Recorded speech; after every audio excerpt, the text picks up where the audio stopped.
Welcome back to another new video in SD bio.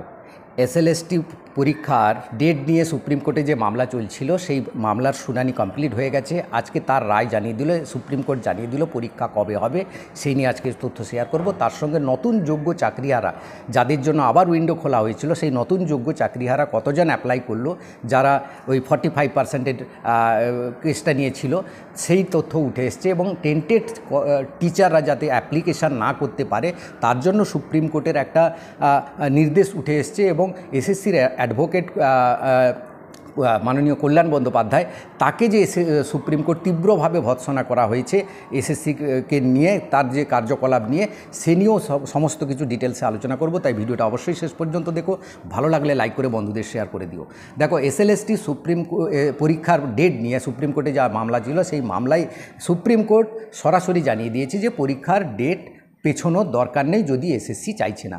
অর্থাৎ আগে যে পোস্টপন্ড করা হয়েছিল সেই নিয়ে যে নানা রকম দ্বন্দ্ব দেখা গেছিলো, তাতে কিন্তু ক্লিয়ার জানিয়ে দেওয়া হয়েছে যে এসএসসি যদি না চায় তাহলে পরীক্ষার যেই দিন এসএসসির দ্বারা ঘোষণা হয়েছে অর্থাৎ 7 তারিখ 14 তারিখ সেই দিন পরীক্ষা হবে, অর্থাৎ এসএসসির ডেট পেছোচ্ছে না। এবার 2 নম্বর পয়েন্ট, যেটা নতুন যোগ্য চাকরিহারা কতজন অ্যাপ্লাই করেছে, যাদের জন্য আবার পোস্টপন্ড করা হলো এবং ডেট পেছানো হলো, সেখানে যে তথ্য উঠে এসছে মাত্র 2000 জন মতো পরীক্ষা দিচ্ছে বলে এই তথ্য উঠে এসছে, বেশি অ্যাপ্লিকেশান করেনি, যেটা নতুনদের জন্য খুব ভালো কথা।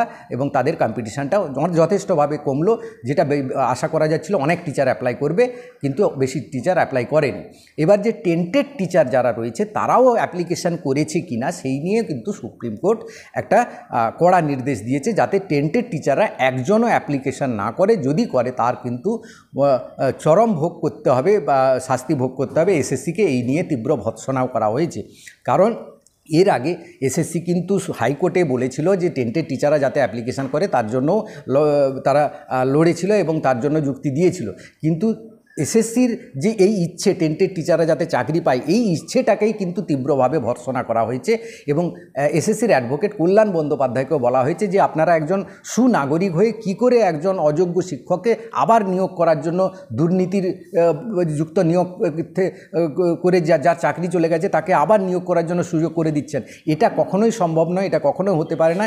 এটা যদি হয় পরবর্তীকালে আমরা কিন্তু আবার এসএলএসটি 3 দিতে বাধ্য করব, এরকমই কিন্তু কথা স্পষ্টভাবে জানিয়ে দিয়েছে সুপ্রিম কোর্ট। তাই আশা করছি এবারে এসএসসিটা সুপ্রিম কোর্টের এবং এও বলেছে যে আমরা পুরোপুরি ব্যাপারটা দেখছি, এসএসসি কী করছে না করছে, পুরোপুরি সুপ্রিম কোর্টের জুরিসডিকশনের আন্ডারে যদি পরীক্ষাটা হয় আশা করা যায় পরীক্ষার মধ্যে দুর্নীতি থাকবে না। তবে এই সরকার বিগত বছরগুলোতে যা ইতিহাস সৃষ্টি করেছে তাতে কিন্তু সন্দেহের দানা বেঁধেছে সবার মনের মধ্যে।